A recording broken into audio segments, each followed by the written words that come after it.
네, 화요일에 함께하는 현장 엑스레이 오늘 준비한 순서 본격적으로 출발해 보겠습니다. 자, 먼저 함께 해주실 전문가부터 소개를 해드릴 텐데요. 유엔에스 하우징의 유재성 대표님 나와주셨습니다. 네, 대표님 안녕하세요. 네, 안녕하십니까. 네, 인사 말씀 전해주시죠. 네. 지금 이제 12.16 대책이 작년에 나왔지만 실질적으로 기간으로 보자면 이제 한 달밖에 되지 않았습니다. 자, 그래서 보통 우리가 예전에 8.2 대책 때도 그렇고 지금 9.13 대책 때도 그렇고 이제 보통 한 달 정도 지나면 이제 어느 정도 관망세도 좀 보이고 이렇게 하다가 이제 그 규제에 대한 어떤 그 반응들, 시장의 이제 반응들이 나오기 시작하는데요. 오늘 그 12.16 대책 이제 거의 한 달이 됐는데 오늘 이 반응 어떻게 나왔는지 긴급 점검해드리겠습니다. 그렇습니다. 이 12.16 대책, 고강도 규제 대책이 나왔는데 딱 한 달 정도가 이제 지났단 말이죠. 이제는 슬슬 그 영향에 대해서 윤곽이 좀 보여야 될 텐데요. 이쯤에서 그 이야기 조금 더 자세히 들어보겠습니다. 자, 그러면 오늘 어떤 내용 전해주실지 말씀 전해주시죠. 자, 일단 12.16 대책 나오고 나서도 지금 대통령 신년사에서도 이제 부동산 계속 어떤 규제의 어떤 일관성을 갖고 가겠다. 또 김현미 장관 같은 경우에도 국회의원 출마 안 하고 국토부 장관 이제 계속하면서 계속 이제 어떤 정책적인, 그래서 앞으로의 이제 부동산 시장은 어떤 이런 그 규제에 대한 방향, 이런 것들이 좀 일관성 있게 계속 추진될 가능성이 높다. 이런 어떤 그 바탕, 이런 이제 기조 하에서 이제 우리가 시장을 좀 볼 필요가 있겠습니다. 자, 그렇지만 지금까지 또 많은 분들이 또 경험을 하기에는 6.19 대책 때도 그렇고 8.2 대책 때도 그렇고 9.13 대책 때도 그렇고 그렇죠. 실질적으로 규제가 어느 정도 우리가 보통 약발이다 이렇게 얘기하는데 약발이 좀 이제 통하고 나서 그 다음에 이제 또 시장이 다시 살아나는 이런 모습들을 보였기 때문에 이런 걸 보고 우리가 학습 효과다 이렇게 얘기를 하는데요. 그러니까 결국 정부가 지금까지도 출범 이래로 이제 6.19 대책부터 시작해서 출범하자마자 대책이 나왔잖아요. 자, 이러면서 이제 계속 그 일관성 있게 규제를 가고 오고 있기 때문에 또 이것이 또 거꾸로 보면 시장에서는 그렇다면 또 지금과 큰 변화가 이제 없다라면 또다시 시장이 다시 회복될 수도 있겠구나. 또 이런 반응들, 이런 것들이 서로 지금 엇갈리고 있는 이런 상황이다. 자, 그렇다면 이런 것들이 실제 시장에서는 또 어떻게 나타나는지 또 실제 가격 움직임이라든지 이런 걸 좀 보고 얘기를 하면 되겠죠.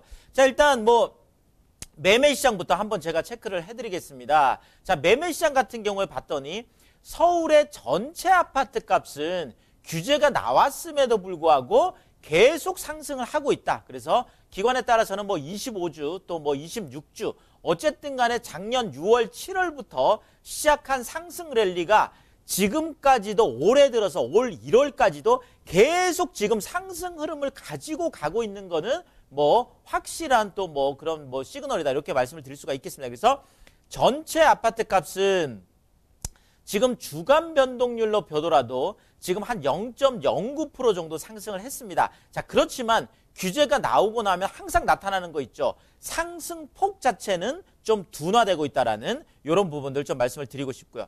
자, 그런데 이번에 좀 그 대책에 대한 반응이랄까요? 이런 게 약간 이렇게 좀 엇갈리는 게 뭐냐면, 자, 그냥 모든 아파트들이 다 약간 상승폭이 줄어들고 이런 게 아니라 일반 아파트는 오히려 지금 상승폭 자체가 계속 유지가 되고 있습니다. 그래서 일반 아파트는 0.11% 상승을 해서 그냥 평균 상승률보다도 지금 훨씬 더 높은 이런 것들을 보여주고 있고요. 자, 그렇지만 재건축 같은 경우에는 그렇죠. 지금 많은 규제책들이 대부분이 재건축 쪽으로 쏟아지고 있고, 또 하나는 재건축은 전세가 자체가 낮기 때문에 갭 투자를 하기에도, 그러니까 대출을 받지 않고 투자하기에는 조금 어려운 부분들이 있거든요. 자, 이런 측면에서 보자면 재건축은 지금 17주 만에 지금 하락으로 지금 돌아서는, 그래서 0.03% 지금 하락한 이런 모습. 그러니까 새 아파트는 계속 올라가고 있고 지금 재건축 쪽은 조금 하락하는 이런 모습을 좀 보이고 있다 이렇게 말씀을 드리겠습니다. 자, 그런데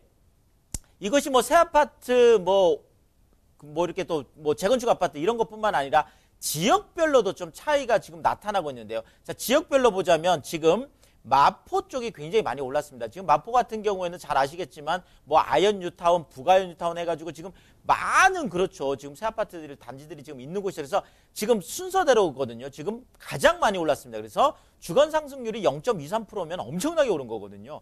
자, 여기에다가 지금 노원 같은 경우에도 그렇죠. 아무래도 노원 같은 경우에는 그 재건축 아파트가 많지만 9억 원 이하이기 때문에 또 키 맞추기 상승장에서 지금 뭐 9억에서 15억, 그러나 15억 넘어가는 것들 규제를 하고 있지만 9억 원 이하 쪽에서는 오히려 상대적으로 지금 좀 풍선 효과랄까요? 이런 것들을 지금 누리고 있어서 노원 쪽도 굉장히 많이 올라갔습니다. 자, 양천 같은 경우에는 지금 목동 굉장히 뜨겁습니다. 그렇죠? 지금 목동은 오히려 지금 재건축이 강남 재건축은 내려가고 있지만 목동 재건축은 오히려 지금 올라가고 있는 모습을 보이고 있는 게 지금 목동 쪽 같은 경우에 지금 뭐 거의 더블 이슈라고 할까요? 지금 뭐 1단지부터 1, 2, 3단지는 지금 종상향됐죠. 또 여기에다가 지금 6단지 같은 경우에는 또 정밀안전진단도 통과를 했습니다. 자, 이러다 보니까 지금 양천, 목동 같은 경우에도 지금 올라가고 있고 또 여기에다 뭐 구로라든지 관악이라든지 강동이라든지 동작, 강남 이런 순서대로 지금 계속 지금 올라가고 있는 모습들. 어쨌든 간에 전반적으로 좀 이제 상승 흐름은 계속 유지를 하고 있다라는 부분 체크를 해드렸고요. 자, 우리가 뭐 매매 시장뿐만 아니라 지금 전세 시장을 한번 좀 체크를 해봐야 될 게, 자, 이번 대책의 조금 또 특징이라 그러면 예전에는 뭐 대책이 나오면 매매도 떨어지고 전세도 떨어지는 게 일반적이었거든요. 자, 그렇지만 뭐 이번 대책 나오고 나서는 오히려 매매 시장은 재건축 쪽이 조금 주춤하고 있는데 전세 시장은 정말 폭등 얘기가 나올 정도로 지금 많이 또 올라가고 있습니다. 자, 일단 겨울 비수기임에도 불구하고 수요 대비 이제 공급이 좀 부족하다 보니까 0.07% 지금 상승을 했고요.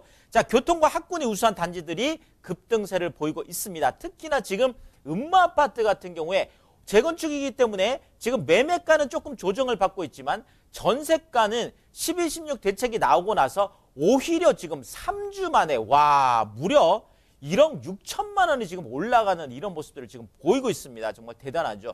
자, 여기에다가 지금 전반적으로 보자면 강서 지금 많이 올라가 있습니다. 지금 실질적으로 뭐 마곡 쪽 이슈가 지금 크잖아요. 여기에다 마포라든지 강남, 강남 지금 뭐 대치나 개포 쪽 그렇죠. 자, 양천, 성북, 송파 이런 순서대로 지금 계속 상승을 보이고 있다. 이렇게 말씀을 드리겠습니다. 자, 그리고 또 나타나고 있는 게 항상 이런 거죠. 어느 한쪽을 누르면 그 반대쪽이 올라가게 돼 있습니다. 결국 주택시장을 누르면 비주택시장이 올라가게 돼 있거든요. 자, 비주택시장에서 뭐 가장 높은 게 아무래도 꼬마빌딩 쪽이 뭐 관심이 가장 높겠습니다. 그래서 꼬마빌딩들이 좀 들썩들썩 하고 있는데요.